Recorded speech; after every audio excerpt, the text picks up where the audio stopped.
في إطار مواصلة المجهودات المبذولة لمجابهة ظاهرة المضاربة في السلع الواسعة الاستهلاك والمدعمة من طرف الدولة، تمكن أفراد مصلحة البحث والتحري للدرك الوطني بسطيف من معالجة قضية مضاربة غير مشروعة.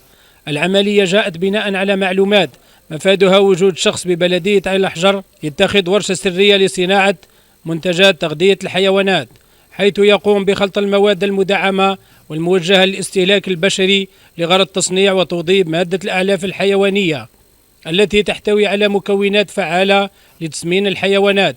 بعد استيفاء جميع الإجراءات القانونية تم تفتيش المستودعات السرية التي عثر بداخلها على أكثر من 1000 قنطار من النخالة، 150 قنطار من القمح الصلب، 70 قنطار من الكسكس، 50 قنطار من السميد الممتاز، 50 قنطار من الفارينة، 6 قنطار من الشعير. التحقيق أفضى إلى أن هذا النشاط غير مرخص به لدى مصالح التجارة.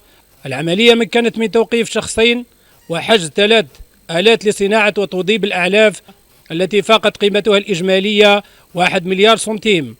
بعد استكمال جميع الإجراءات القانونية تم تقديم المشتبه فيهم أمام الجهات القضائية المختصة.